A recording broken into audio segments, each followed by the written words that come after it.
I don't believe that there is a neutral place where they're meaning here that there's no prior commitments that are being made to any type of inquiry. The notion that secularism is somehow this neutral, place that, and a secular university is a place that contains no prior metaphysical commitments about reality. And I largely, I'm pretty convinced that's one of the great fictions, of our time, and somehow then that's used against religious institutions to say, oh, you have these prior commitments. I think secularism also has its prior commitments. Good evening. Welcome to Faith and Truth Seeking. The title of our panel is What is the Role of Religion in Higher Education? And this is a virtual event hosted by Heterodox Academy. My name is Elizabeth Corey, and I'm the Honors Program Director at Baylor University. And I'm also an Associate Professor of Political Science in the Honors Program there. I'm delighted to be hosting this event, an important conversation with our panelists who bring a wide range of experience and insights to the table. Together, we'll be exploring the role of religion on different types of campuses, religion's effects on teaching and learning, and the relationship between religious beliefs and truth seeking. So let me go ahead and introduce the panelists to you now. First is George Harne. George Harne is Executive Dean of the School of Arts and Sciences at the University of St. Thomas in Houston. He has a doctorate in musicology from Princeton, and his career in higher education encompasses his service as a college president, music professor, as well as over a decade of teaching the humanities.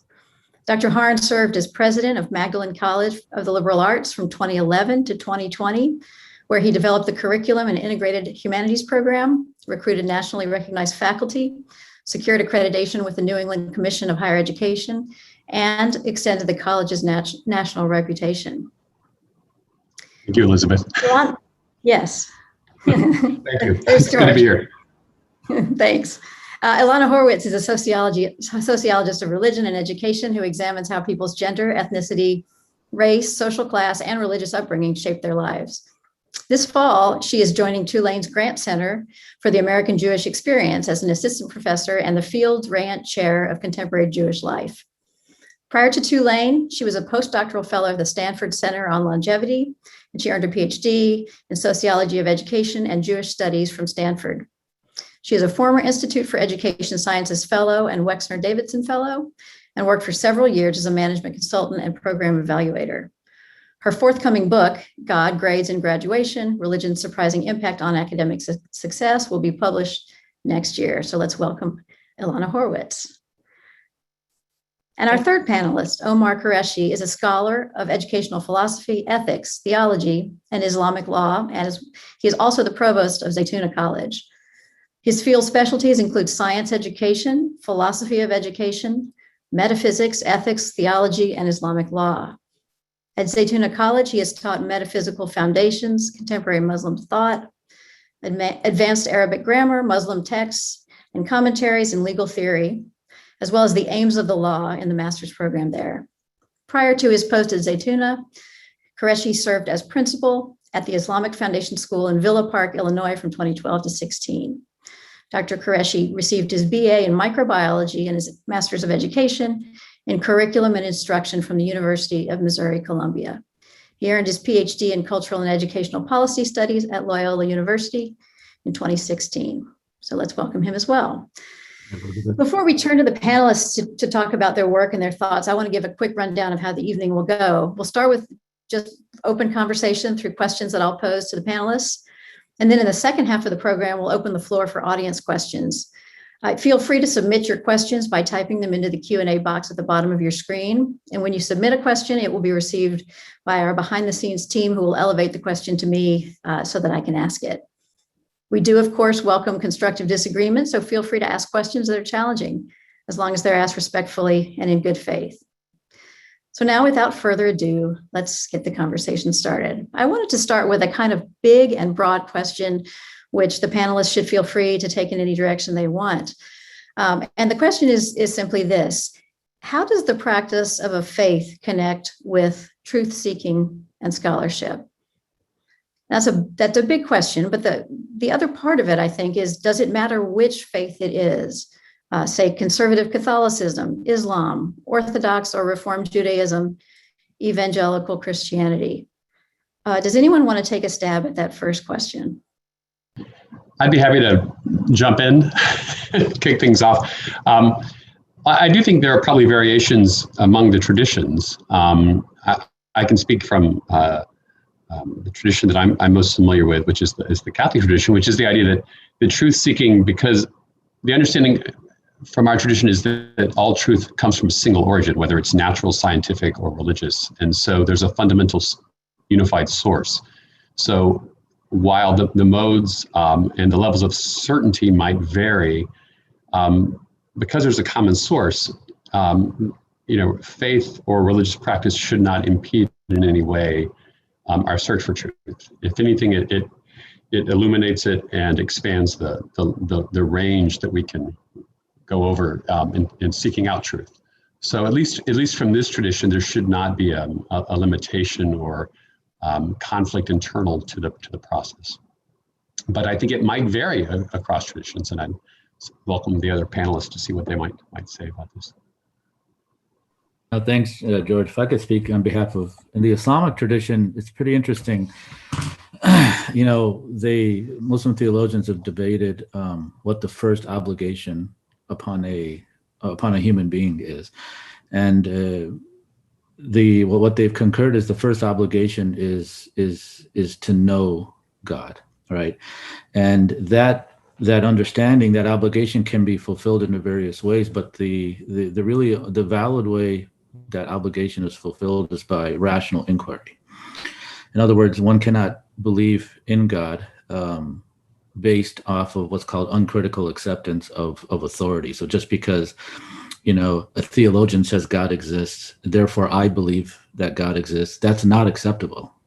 You have to believe that God exists, and any premises or any doctrines of the religious faith based off of the intellect, which is considered to be a gift from God. And so utilizing the intellect and seeking out the truth and in all matters is something that's considered to be the first obligation of Muslims. And uncritical acceptance, which is known as taqlid, of any doctrine, which means, I believe in this interpretation simply because, a person with authority and, says so. That's not accepted, actually, and is considered pretty blameworthy, close to being sinful, actually. So, I would say the same thing is that, the practicing of the faith and how does that relate to truth seeking?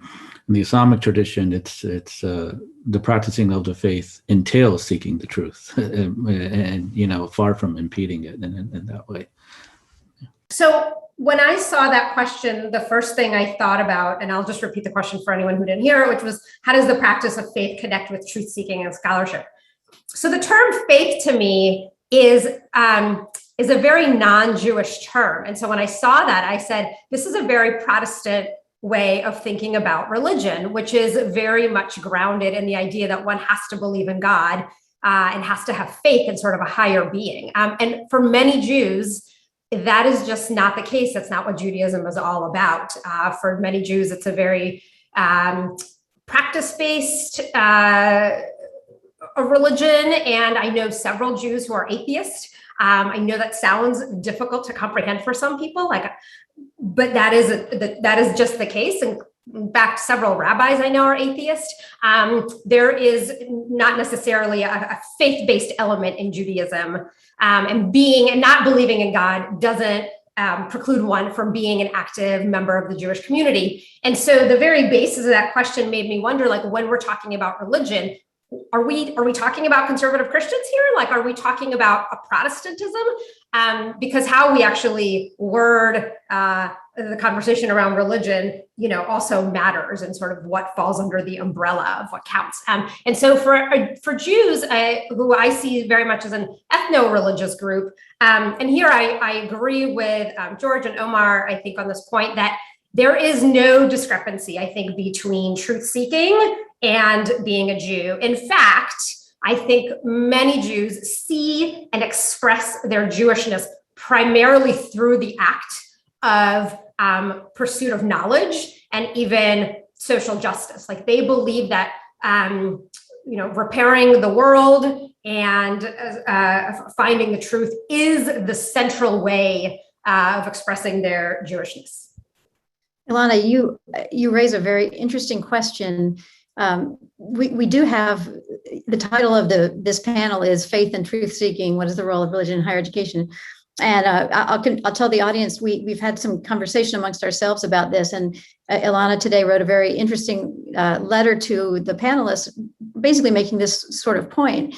And it struck me as rather striking that you could, I mean, I understand there's a cultural Christianity. There are lots and lots of people who are more or less Christian, but don't really believe the foundational aspects of the faith. So you could say they're not faithful, or maybe they don't believe in God. Maybe they're just going through the motions in the way that you're describing a certain kind of Judaism. But there are lots of religious believers who would just say, well, that's not faith, and that's not really what we're talking about. I mean, that is a kind of, as you put it, Jews as an ethno-religious group, that's a different thing from true religious belief. And I just wonder, I mean, do you think that makes a difference, whether there's a true faith in a God that's believed to be real, or is that just not relevant? I mean, I don't know if this is a question I want to put directly to Ilana, but anyone is free to address it. Yeah, and I would say, right, there's certainly a range of attitudes towards the role of God in people's lives and amongst Judaism. So when I say, there are a lot of atheist Jews, I'm talking probably more about a liberal version of Judaism. I think if we went into sort of orthodoxy and ultra orthodoxy, sort of the role of sort of the divine word of God and sort of the extent to which people follow that is going to play a more central role. But, I think today I looked at, I was thinking about the Jewish practice of Chavruta study, which is this very ancient form of text study where, sort of two people sit, and their job is not to take the sort of rabbinic texts or the religious texts as like the word of God. Their job is really to debate it and to analyze it. And if you walk into a yeshiva or like an Orthodox Jewish institution, like let's say Yeshiva University, I expect, and even like the Jewish Theological Seminary or Hebrew Union College, I expect you would see this very lively debate going on among students. And some of them may believe and some of them may not believe, but it's not at all at odds with sort of their interest and enthusiasm and curiosity about what the religious texts have to say. If I could just follow up with that, I think you've raised a very interesting question. If I bring a couple of distinctions to this conversation, one of them would be this distinction between traditions and then within traditions. So, Alistair McIntyre's idea that there, culturally there are these broad traditions, kind of the Christian Thomistic tradition. There's more of an Enlightenment encyclopedist, and then there's a kind of post-Enlightenment Nietzschean tradition, and most of our institutions inhabit one of these. But even within them, there's a great deal of variety. So in the Catholic world, you encounter Catholic universities that they don't appear to be that excited to describe themselves as Catholic universities. They describe themselves as being in the Jesuit tradition or in this tradition, which is a way of signaling that within that larger tradition, they occupy a certain space. And so I think I think this is a really interesting question. And I'm trying to imagine someone saying I'm Catholic, but I'm an atheist. I mean, that just, that has a different kind of meaning from what you're describing. What that usually means is I'm no longer Catholic, or I'm post-Catholic, or I'm a cultural Catholic, or but I think if we can, and when we think about institutions maybe that are universities or colleges that identify as being within the Jewish tradition, what sort of distinctions are helpful to make as we think about our identity as institutions, and as we recruit students and their families to join us in our communities, it seems critical that we be very clear about who we are and where we are within our tradition. So, yeah, another question that I think flows from these very interesting remarks that Ilana has made is is the question of whether religious identity is another identity marker on the order of, say, race, sexual orientation, gender identity. Would religion just kind of fit in there along that line of potential identity markers, or is there anything different? I mean, I think religious believers would probably want to chime in and say, yes, it's totally different. It's not the same at all. But the way it's being portrayed here, I wonder how we might make a distinction between, say, religious identity, I'm a Christian or I'm a Jew, versus I am a woman or I am white, or any of these other markers. Is there a qualitative difference between religious identity and these other sort of more secular identity markers? Yeah, that's a great question. So I think there's a yes and yes. So in some ways, I think religious identity is different. And the way it's different is that it's easy to say race, class, and gender are not volitional categories, right? You don't get to opt in to those things. You're sort of ascribed those characteristics in some sense. Religious identity is different, right? I can, in many cases, sort of choose to opt out of the Jewish community. And I can sort of pass, let's say, on a college campus, without wearing overt markers of being Jewish. People wouldn't know, right? And I can't just change my skin color or my, other ascribed characteristics about myself. So in that respect, religious identity is different. But in another sense, I think religious identity is socially constructed and sort of socially inscribed in people in the same way that race and class and gender are. And so here's what I mean by that. So I am a sociologist of religion and education. And so for the past 4 years, I've been following 150 students at private liberal arts selective college on the West Coast. And I followed them from the time they entered college. And specifically, my team and I looked at students who identified as racial, ethnic, or religious minorities, because we wanted to understand the ways in which being a racial minority or ethnic minority was different or similar to them being a religious minority. And actually, there's a lot of similarities. And what I mean by that is that identity is very much something that's socially enacted, right? So students come to campus and they aren't necessarily cognizant, right, of let's say being Muslim or evangelical, because they've grown up in very religiously homogenous communities. Or low-income students have grown up in, let's say, predominantly poor neighborhoods, and no one has talked to them or made them feel othered based on the basis of class. And then they get to campus, and all of a sudden there's all this comparison going on. And there's this college identity that they want to embrace. And then there's race identity that's sort of thrust upon them, where they're invited into the Black Center and they're invited into the, Latinx Center. And then there's a religious identity where they start to get recruited to go to Hillel or to the Muslim Student Association. And so those identities, they get summoned. I'm going to use Ido Tavori's language from NYU. They get summoned into those identities in a very similar way. I have a lot more to say about that. I'll save it, but I'll let others talk on that point. Yeah, I think also, this is on a sociological level, definitely. I think what, Ilana, what you're describing is very useful. But we can also add in on an epistemological level, are religious identities equivalent to racial or sexual orientation or gender?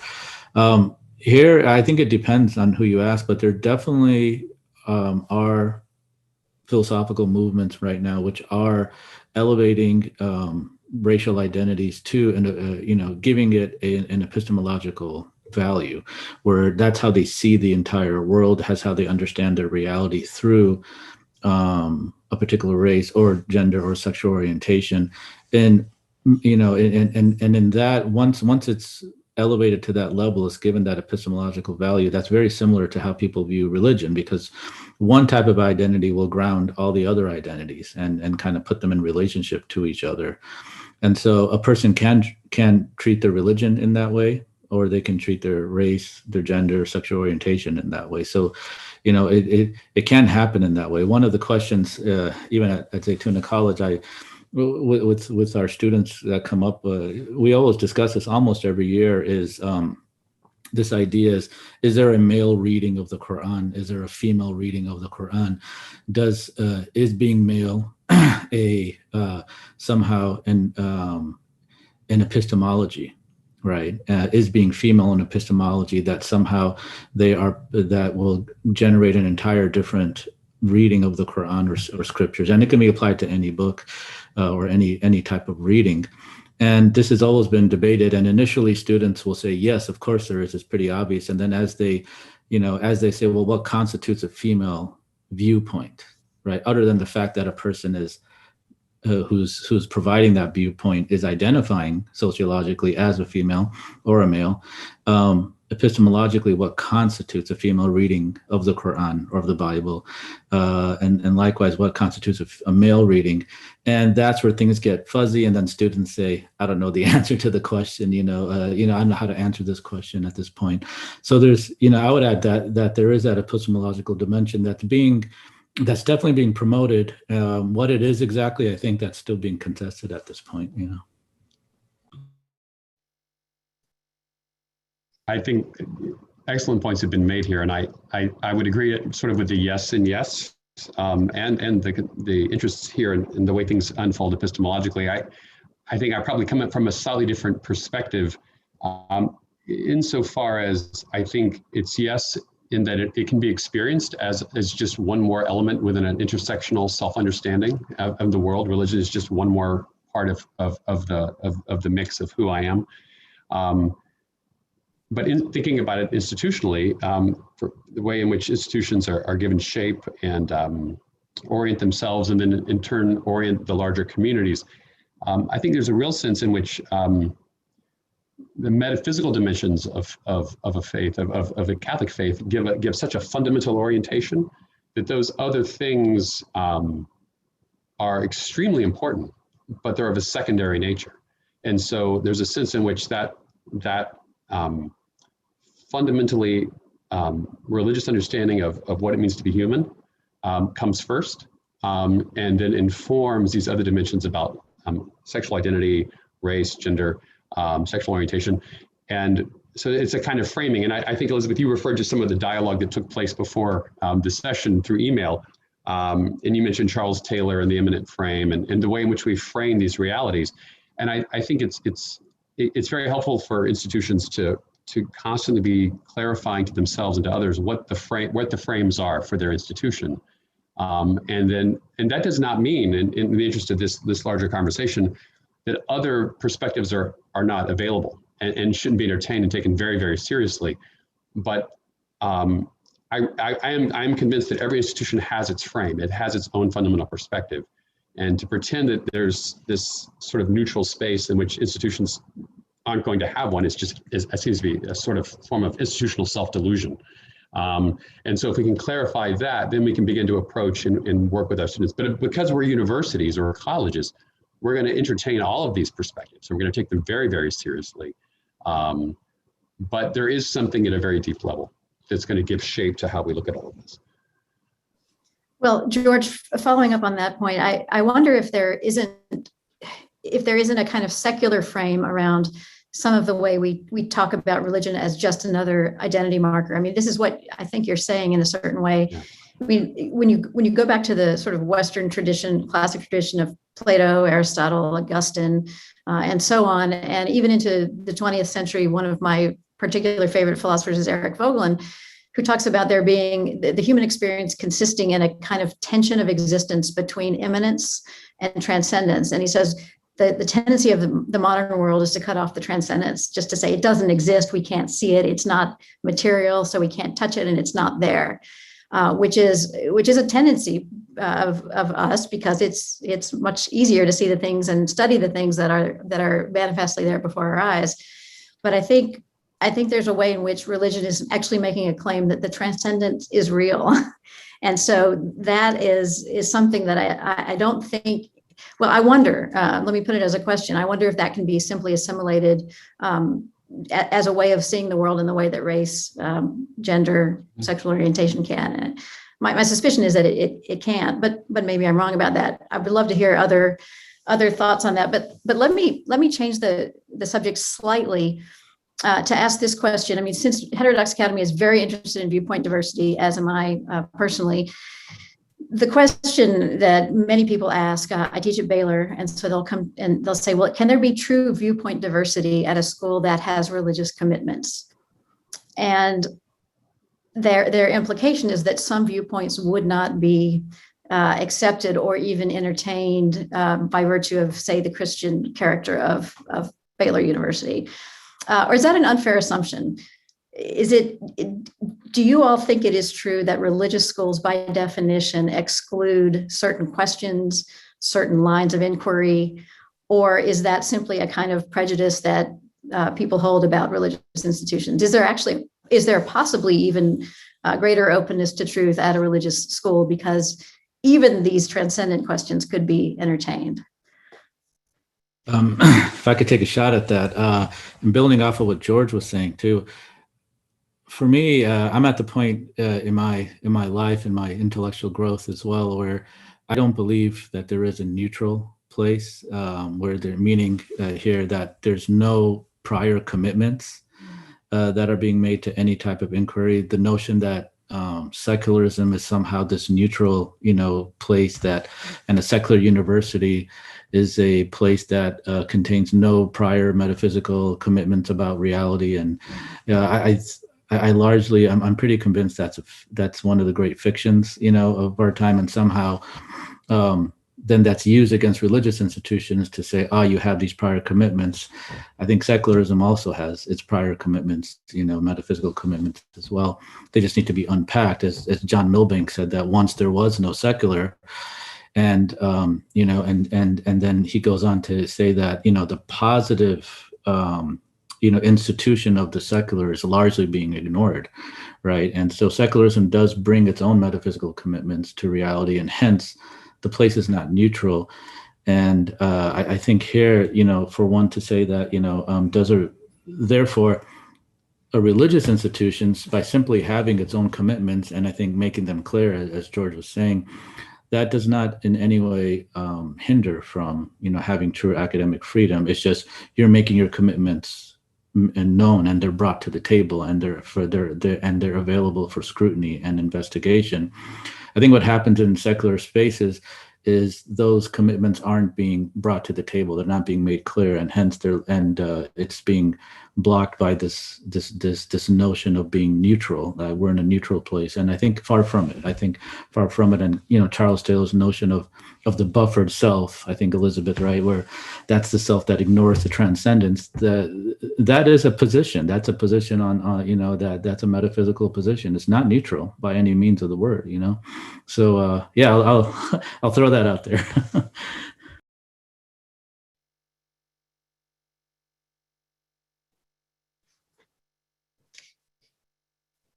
George, you can weigh in on this one. I'm not at a religious institution, so I Sure. don't want to speak out perspective on this one.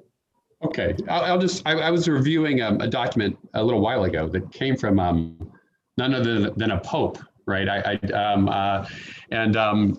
was from John Paul II, and the document on Catholic universities. And the statement there about academic freedom is, I think, really important because he says that that a Catholic university must have academic freedom, but he does place two limits.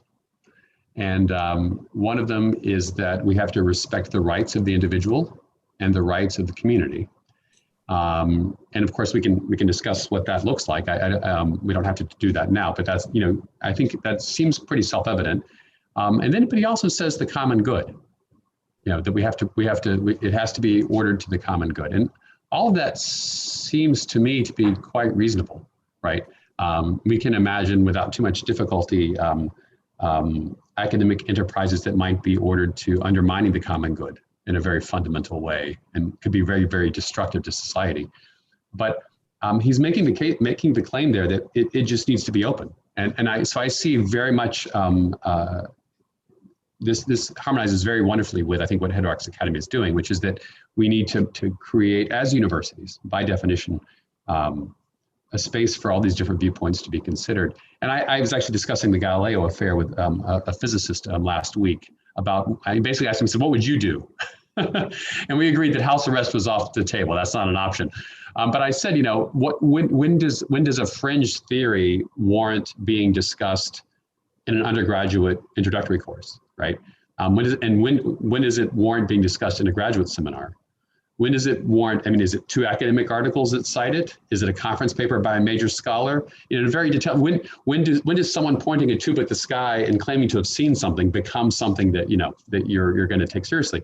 So we didn't litigate the Galileo affair, but those are questions, right? So when viewpoint diversity sounds great. That's a wonderful idea, but we're always in the process of making judgments about which viewpoints are worthy of bringing into an undergraduate course and which ones aren't there yet. And Kuhn and others have talked about these sort of broad frames. So, but I think at least from the Catholic tradition, and I think Newman definitely, this is what makes a university. It's a universe. It's a universe of ideas. It's a universe of disciplines, and you can't take anything out. Otherwise, it warps the whole thing. So it has to, if it's not open to viewpoint diversity, then at least from the Catholic perspective, it can't be a Catholic university, properly understood. So. Well, George, isn't that Newman's point in the idea of a university that throws out religion is not a university because it's lopping off a whole segment of reality that is worthy of study. It's not the only thing one does at a university. There are modally very interesting other parts of study that are more or less entirely secular, but to say that, well, religion, that is the one thing we exclude, is in a way to exclude, in his view, the most important thing. Right. Let me go ahead, George. No, go ahead. Well, there is one. There are many questions we could ask here tonight about these topics. But one that seems like it could be a potential question on the minds of some of the listeners here is whether there are points of conflict between religious institutions and the diversity regime as it is practiced on most contemporary universities. In other words, we know there's a conflict at times, on questions of gender and sexuality. This is something that's constantly discussed, certainly in Christian universities. Do we see this as something that can be somehow solved or fixed or addressed in a constructive way, or are there permanent conflicts between revealed religion and university life as it's currently engaged in 2021? Or do they fit? I think Ilana implies in a way that to be a Jew, not a secular Jew, but to be a Reformed Jew is to say social justice is what I'm about, and therefore there's no conflict between my work in the university and my religious identity. But the case of Reformed Jews is different than I would say the case of a lot of other religious students on campus. So to just reference back to the research I've been doing following these 150 students, being religious comes with a social cost. And that social cost often has to do with how they think they are being perceived politically and socially and intellectually. There is, I'll share the story of one student who I interviewed. I will call him Tamer. And so Tamer he's a Muslim student, and he comes into college with a pretty, strong commitment to his religious tradition. And pretty quickly he realizes that there are, that as he is engaging with other students, they make assumptions about him very quickly about what his views are, maybe on LGBT rights, maybe his views on feminism, maybe his willingness to sort of engage in the social scene, and even his intellectual rigor, right? Someone said to me in my study, being religious feels antithetical to the very intellectual mission of this university. Like those two things are at odds. And so for religious students for whom religion is first most physically visible in the way that they maybe dress, in wearing, let's say, like a kippah, or in having to make space in the day for, you know, prayer multiple times a day. It's very visible. And so when they start to interact with other students, they have to sort of posture a sort of identity because they want to belong at this university. And belonging means putting forth a very liberal, politically liberal version of oneself. And so the student Tamer was talking about in his transcript, he says, you know, something I forgot to mention is that there's a social cost of being politically conservative. And he says, it's embarrassing, but I'm guilty of saying stuff in class, like parroting what other people have said. That's not necessarily what I believe, because I want to be seen as somebody who's sort of like, you know, politically liberal. So it's not so easy for all religious students. And I think the case that I've seen that play out with LDS students, with evangelical students, with more observant Jewish students, with really students across the spectrum. That's interesting, Ilana, for sharing that. I guess if I could share something a possible explanation or a concern with what's going on in university campuses right now, is perhaps the lack of rational standards for discourse.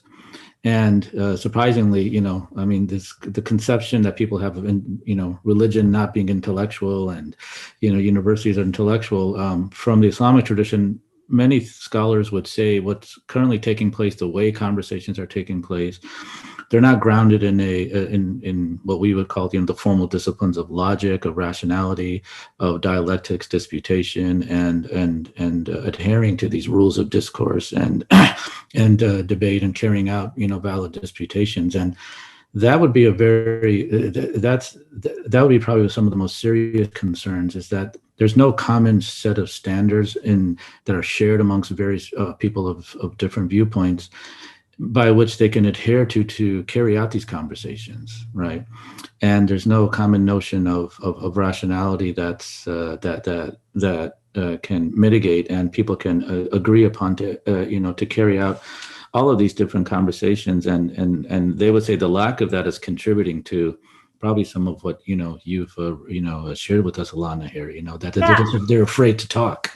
Although Omar, is that true? Like, I'm thinking in a class, you know, professors commonly will lay out, you know, here are the guidelines for the conversation. Be respectful, be curious. And that sounds really good in theory. Like, they lay out this common ground and guidelines for dialogue. But Jonathan Haidt talks about this, right? This is not new information. There are certain things that just cannot be said, right? Like, if Tamer says, I don't believe that, you know, relationships can be, hypothetically, whatever, you know, between people of the same sex. That is, as Jonathan Haidt would say, like, that's blasphemy. You know, students at this university would say, like, you're so closed-minded, you can't possibly belong in this space if you sort of believe that. So I don't know how much laying out these kind of guidelines. Maybe you're thinking about a different sort of kind of guidelines. Well, what I had in mind is, you know, being respectful and, you know, all providing evidence is there, but just in terms of, okay, well, let's define our terms. Let's look at these definitions first. Let's have a, you know, kind of a logical way of carrying out this discussion. Let's make sure we're being consistent with, you know, and providing evidence, you know, I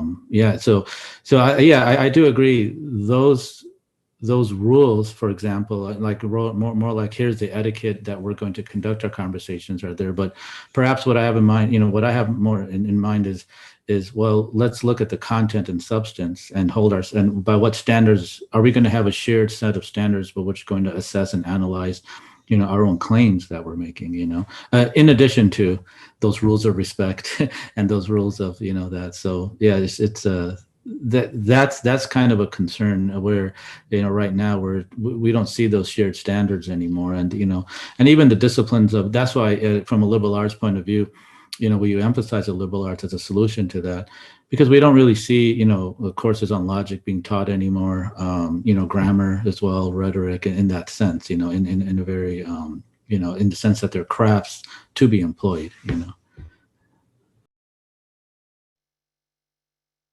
Yeah, I would echo much of what you've said. I think the idea that there's an etiquette that can be laid out, but then there are also these canons of rationality that most of us have lost and have forgotten. You know, just things that 12-year-olds used to be taught as part of the trivium. You know, this basic. You know, how do we know something, whether something is knowledge versus opinion versus intuition? Those things aren't even in play anymore. We don't have access to those things. And I'm sure, Omar, I think, you know, if I understand a bit about your curriculum, your students learn those things, right? They actually learn these basic skills, and they're pre-religious, and they go back, well, not pre-religious, but they go back to, they're pre-Christian, they go back to, you know, the Plato, Aristotle. And there's a sense in which, what are the tools we're using? I think Elizabeth's, you know, that, and those things speak to what we can do in the classroom, right? But I do think part of this is that, part of this larger question is, and we mentioned Newman I've mentioned Newman a couple times, and Elizabeth did as well.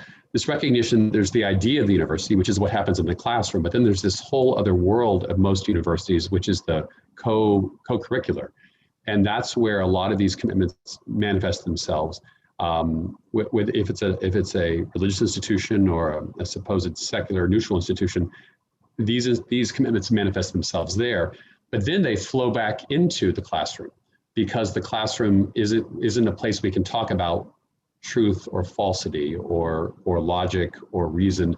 And they take the place that theology used to take in the classroom as these kind of metaphysical givens that we feel the force of. So this is a large question, but I think if we can distinguish between the traditions that these institutions inhabit and then the distinctions within the institution between what's happening in the classroom and what's happening outside, and the way religious traditions influence and inform those, just making some of these basic decisions can help, I think, institutions understand how they can cultivate viewpoint diversity and be honest with the people they're seeking to serve. But it's a complex business and requires a bit of patience. And I don't know that we have that much of it in today's society.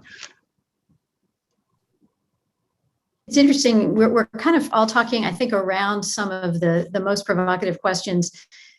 And one of those questions is certainly, it overlaps with Heterodox Academy's interest in viewpoint diversity, and especially the voice of conservative students on campus, which is, you know, not always the most appreciated viewpoint on many campuses, the conservative viewpoint. But often what I have found is that the most conservative students are also very serious religious believers, often Christians, often conservative Christians, often Catholics. And they have views which are considered heterodox on things like sexuality now. And to what degree ought those positions, sort of like your student, Ilana, from a different tradition, talking about his disapproval of homosexual relationships, to what extent ought those heterodox views be allowed on campus in the name of religion?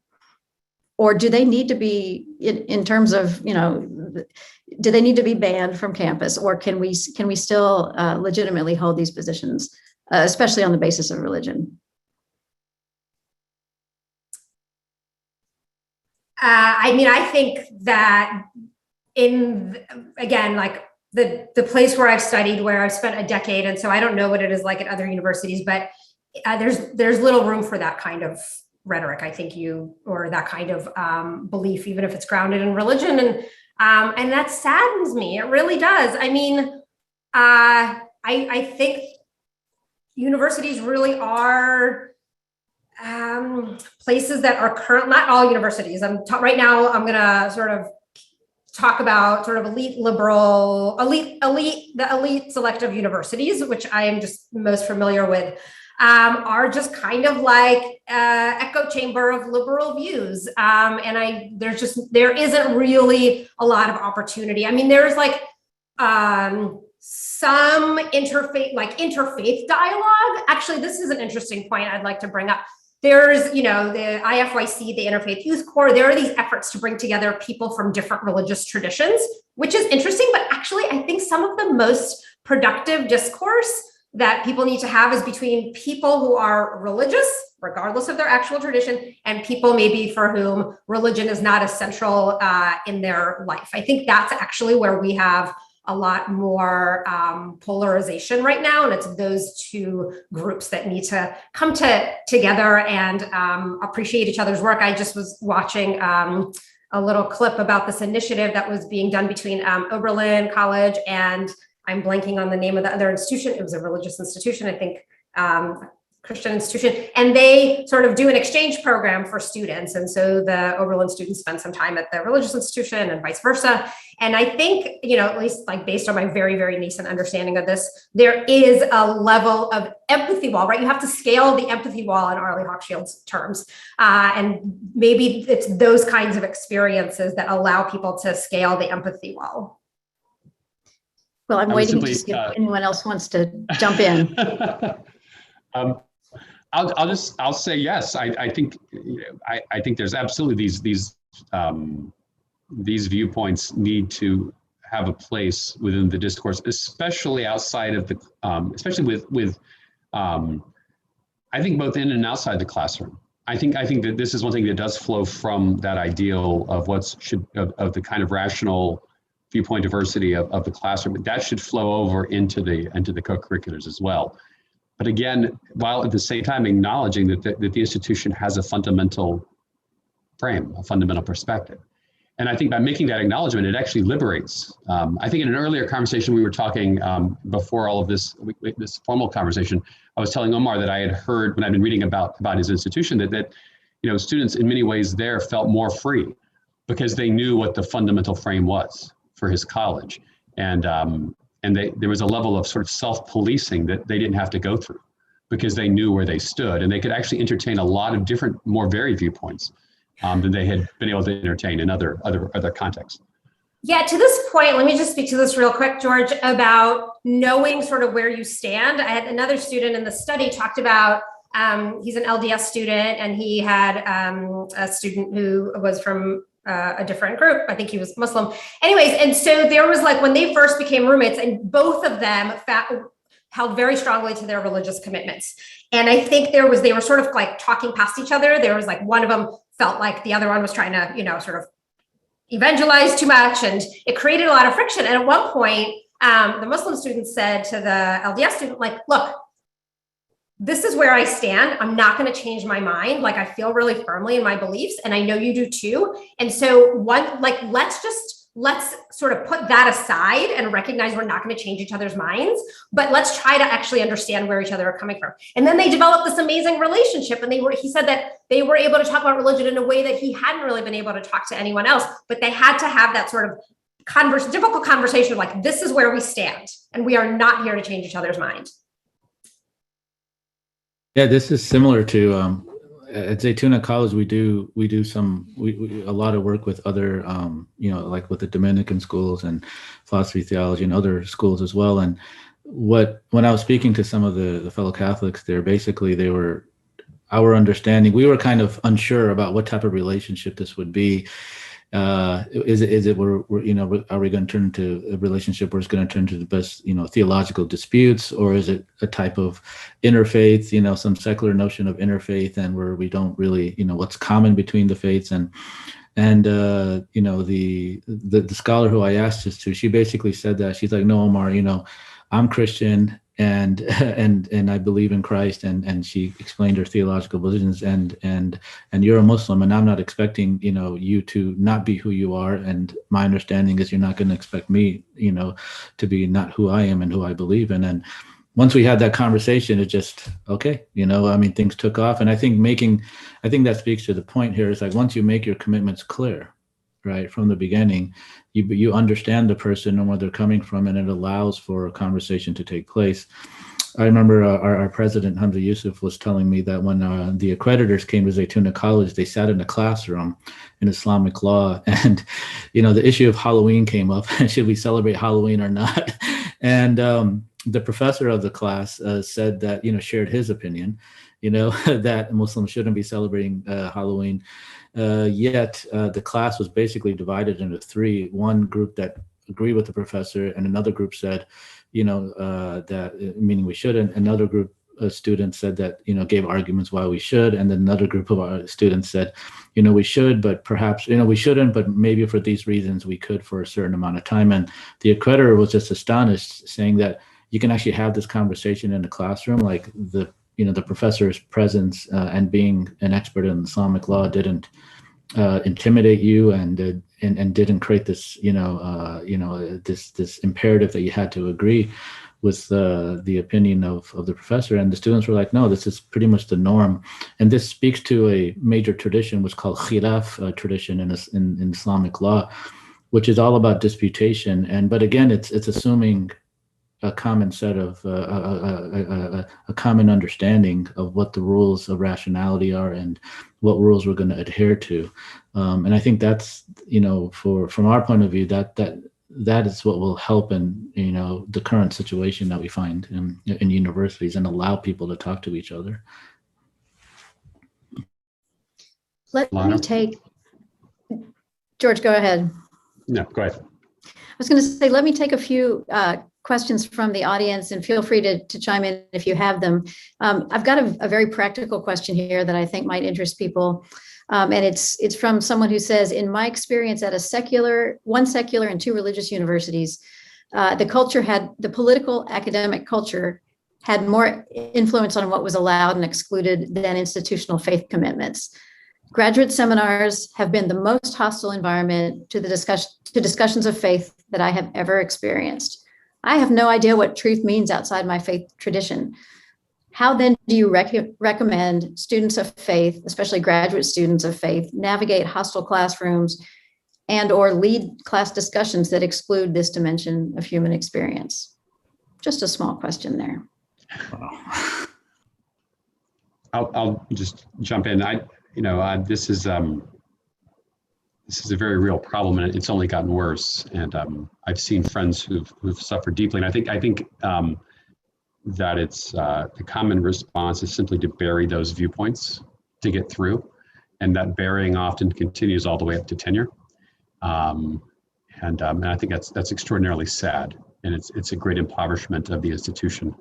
But it's not, and I think sometimes depending on your discipline, you may be closer to a controversial sphere or space than others. My guess is that if you're an astrophysicist, you may not come across a lot of culturally contested hot topics. I think at the end of the day, though, we've got to be honest at the most critical moments. Otherwise, we give up something fundamental about who we are. And there are things that are more important than academic success. And that's a sobering thought, but that is. But maybe Ilana, do you have another perspective? Yeah, I have a lot of thoughts running through my mind. I mean, this is like not an egregious error on the part of professors, but when I decided to write a dissertation about how being religious affects how kids do in school, I got a lot of puzzled looks and a lot of people at Stanford being like, really? Like, you're kind of barking up the wrong tree. Like, do you really want to study religion? That's not really a thing. And I was like, really? Because it looks like a good quarter of the United States population orders their lives around religion. If we really are committed to understanding how kids are doing in school, shouldn't we find out how and whether religion seeps in through the public school door, despite the separation of church and state?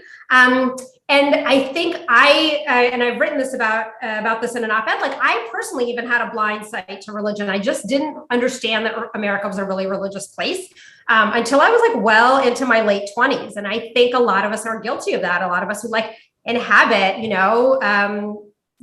on the coasts and just kind of live in bubbles. And so if we, Elizabeth, to the person who asked that question, if we want our graduate students to be able to talk about religion, actually, professors need to become more cognizant and aware about the religious role that the role that religion plays in structuring the lives of millions and millions and millions of Americans, and not just brush it under the rug.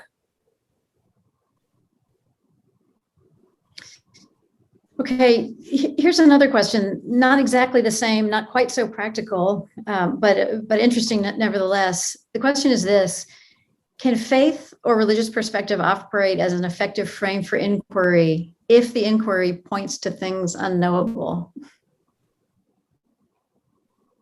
I mean, in a way, this is what I was trying to get at with the question of the immanence and transcendence. I mean, we're never in the tradition, in the classic tradition, we never fully know the transcendent. But does that mean we don't inquire into it?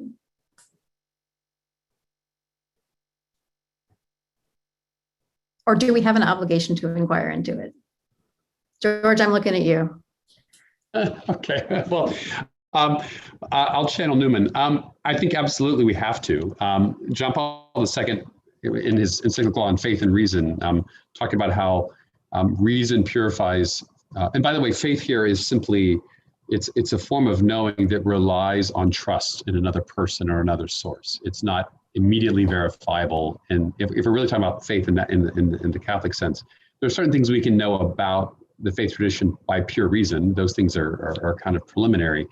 But the things that we accept on trust as being true, they may not be verifiable in the strictest sense by reason, but they can be reasonable. They can be verified indirectly.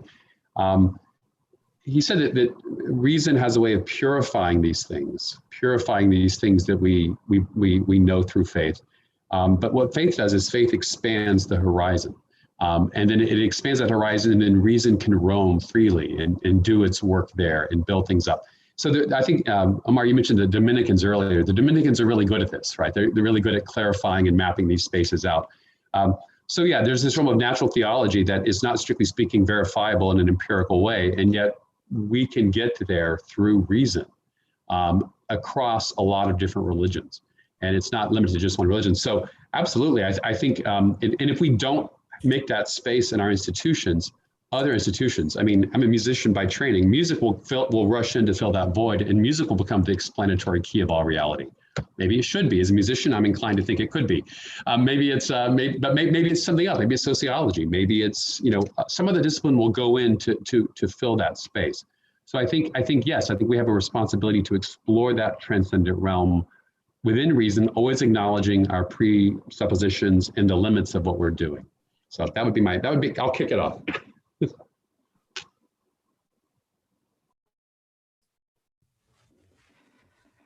Ilana? No, I have practical advice for the previous question, but if Omar wants to jump in on this one before I detract. Sure. Thank you, Ilana. Yeah, I would say, you know, in the Islamic tradition, the way they have a hierarchy of sciences, and there's what's called the universal science, which someone, you know, it's taken on different names. Someone says just metaphysics, and so that's always been taught, right, in part of Muslim education, and not just Muslim education. Has been taught, you know, in different faiths as well. There's been, you know, with I think science, you know, modern science has taken its place as that kind of universal science, and you know, something is going to always take that place by which the other sciences order themselves around. And you know, in the Islamic tradition, it's definitely been metaphysics, and you know, and it's about clarifying, you know, those basic, you know, truths about ontology and truths about epistemology as well. And so you know, but it's also about, yes, you know, understanding reason. And, you know, there are different conceptions of reason and its role and what it can deliver on and what it cannot deliver on. And in our tradition, for example, there are other faculties in the human being, such as what they call the qalb, or the heart, which also intuits, right, which also knows and it perceives. And so, you know, so again, there's a variety of epistemologies. And I feel perhaps, you know, in many of the conversations that, you know, the way people see religion, as Ilana described, you know, it's not even a thing. I think unfortunately, they miss out on all these other different ways of knowing human beings, not even considering other possibilities, just a priori excluding them. And so, yeah, I would say that, you know, we definitely have an obligation. You know, I would say we definitely have an obligation, but also to understand, you know, the limits of that obligation as well. Yeah.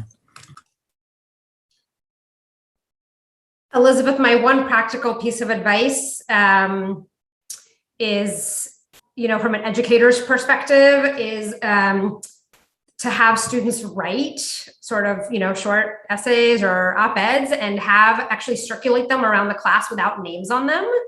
So that students can come to see the views that people have because I think there's something really uncomfortable about publicly speaking and voicing in front of a group when you're sort of an outlier. But if you're able to write about it and then share those views, I think that's a useful educational practice. And sometimes you'll have students being like, wow, like I had no idea that was a way people thought might be helpful. Yeah, the anonymity is interesting there because nobody's having to take credit for any particular view. Anonymity is key in that exercise. Let me ask another question that has come in, and it's this: would you consider atheism itself to be a faith system?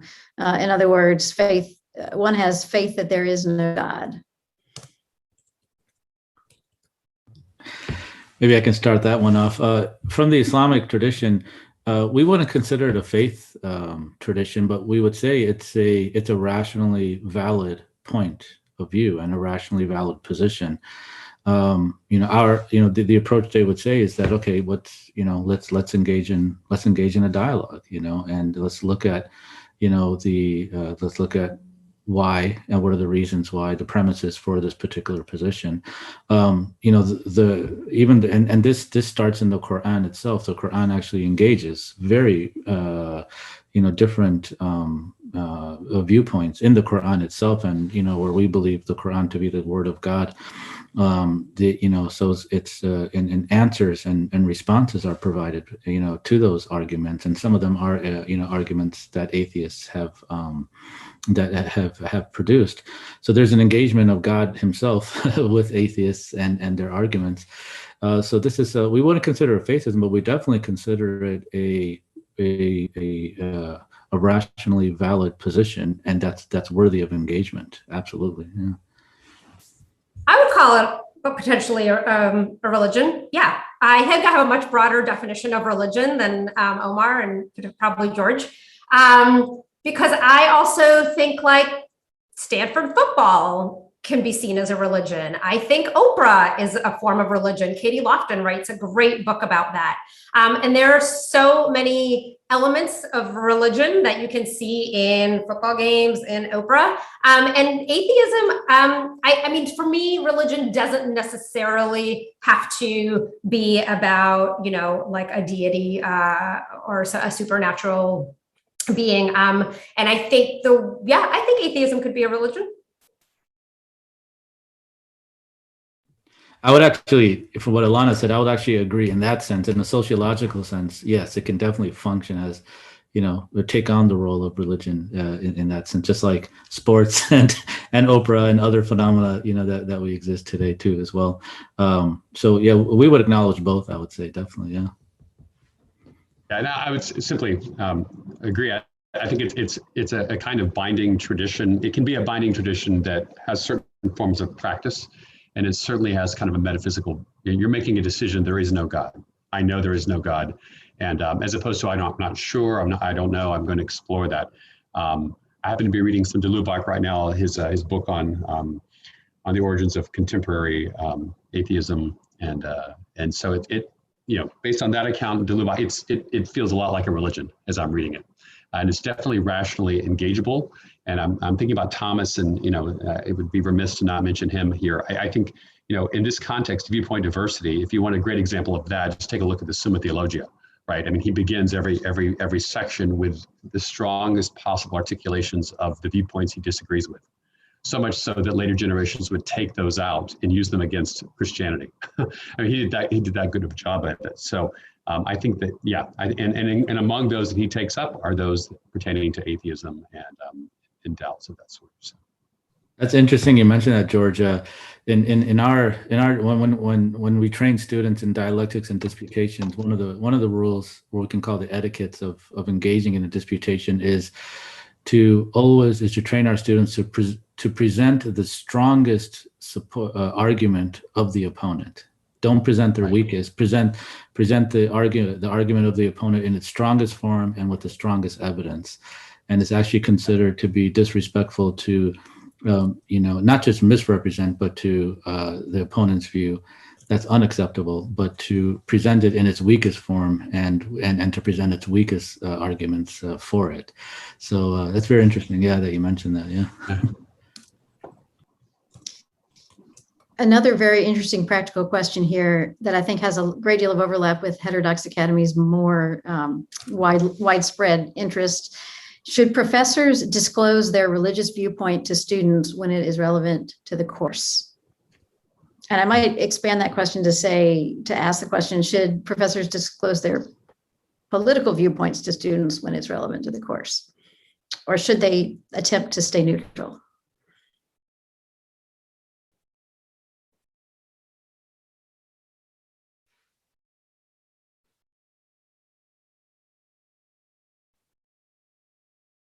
Well, I'm going to answer that question. Yeah. As the moderator. This is something that I teach classes in political science and constitutional law quite a bit.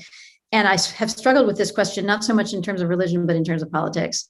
Do I disclose to my students what I actually think? Or do I try to keep a neutral stance? And I've come more and more to think that the honest thing to do is to,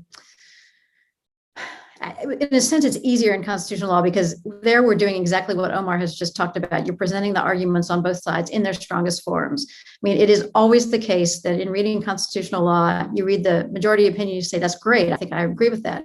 Then you read the dissents, you think, boy, that's really smart too. I think I agree with that. So you're actually seeing a difficult issue from the strongest perspective in which it can be presented. But I do think at some point there comes a time when a professor might want to say, hey, here is where I stand. But it is not my job to indoctrinate you or to tell you what to think. You must come to this on your own. My job here is not to preach. I'm not a priest. I'm not a political organizer. My job is to try to show you the best that has been thought and said. Use the old phrase. But then to say honestly, I mean, if questioned, that this is what I think. So I mean, I think at times it is quite relevant, and I would not hesitate to do so long as you're not shutting others down. I mean, that's the danger, I think, in that the question implies that, well, if the professor thinks this and you disagree, then your grade will be affected, and of course that's not what any honest professor wants. Yeah, this is great, Elizabeth. It just got me, your question really got me thinking about my own pedagogy too. For me, it depends. Like if I'm teaching a text on, if I'm teaching a Republic of Plato, or if I'm teaching a text on Aquinas or something, I will always assume the author's stance in class. I would say, okay, I'm going to answer you, not on my own view. I'm going to answer it. Here's how Plato would answer it, or here's how we think he would answer it. Here's how Aquinas would answer it, just so students, I think it's a better way of students to engage and understand where the author of the text is coming from. But then there is always that question that students are like, so what do you think and what do you think? They just can't wait to hear what you have to think. And I will usually refrain from expressing my opinion because I don't want to hinder their own thought or influence their own thought in that way. So yeah, it really depends, because part in our pedagogical tradition, if somebody's commenting on a text, we have what's called there's the duties of a commentator, responsibilities of a commentator, and they have to, as a commentator, the commentator has to explain the text in the best possible way and support the author of the text. But then there's another role you can play when reading a text, and that is not as a commentator, but as a kind of doing a critical reading of that text, right? And so there, in that role, one is able to engage and object to what the author is saying and things like that. So there are different roles we could play as a teacher in the classroom, and depending on those roles, it would be very different, in terms of disclosing my own opinion or not. Yeah. This is such a tough one. I remember when I was reading The Righteous Mind, which I highly recommend to everybody, I kept thinking, like, which way does Jonathan lean on this issue? And he finally answered it. He actually, in his talks, I was watching one of his YouTube talks, he says he's a liberal. I think he does also like a really fantastic job presenting evidence on both sides, right? That's his strongest suit. And I don't think for me, in undermine anything that he said. So that for me is like a vote towards yes, tell people. I definitely write in my book that's forthcoming, which is about conservative Christians. I knew that people just like would be really curious who was writing this book. And so I was really forthright about sort of where I stand on religion, God, and my lack of, sort of involvement in anything conservative in the conservative Christian world. But I could also see why students who are, maybe the minority opinion would feel uncomfortable. It happens to be right that me and my students probably share the same views. And then there's the minority view, and they might feel like that they wish they didn't know where I stood, that might make them uncomfortable. It really goes both ways. I could tell them my mom and I don't share the same beliefs, and then maybe that would help them feel more comfortable. George, I want to give you the last word if you have anything to contribute on this, but then we're going to wrap up. But if you don't, no pressure. No pressure. No, it would be appropriate and consistent to suggest, if I've been advocating throughout this conversation that institutions and programs be fully forthright about the tradition from which they come, you could easily extend that to the professor, right? And so I think there is definitely a place for that. But I've also spent a large part of my career seminars in which I'm simply trying to, as Omar indicated, sort of be the voice of the author, and trying to make sure, and so that the focus of the conversation is just understanding what the author is saying, because it's so easy to jump to this judgment about whether it's true or not. To be patient and careful enough to try to understand the author on the author's terms. It seems like it depends on the purpose of it depends on if you're writing, whether to disclose this in an article or to disclose it in a course. It depends on the audience, and it depends on the context, I would say.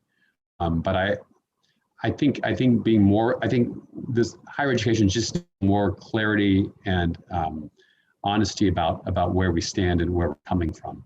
And I think that's just going to make it easier to do what Heterodox is after, which is to entertain these viewpoints. If people, because it induces a kind of trust, that person's coming from that perspective. He says that they're open to different perspectives. Let's see if they really mean it. And then you can demonstrate your openness, and then people are more free to engage in those dialogues. So I think if there's really any question, I would be more inclined to be honest about it and forthright.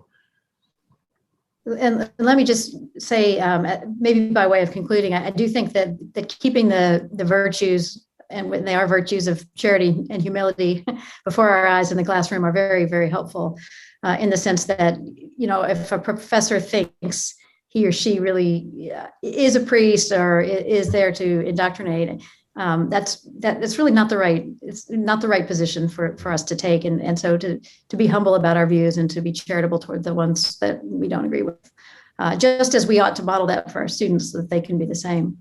Well, thank you to all our panelists very much for joining us today and for offering these insights, and to everybody who listened to this as well. Before we wrap up, let me end with just a few announcements. The next Heterodox Academy event will be a conversation with Dr. Jeffrey Capral, titled Looking Deeper, Discovering Hidden Spiritualities in Higher Education, which seems to follow very well on our own conversation here.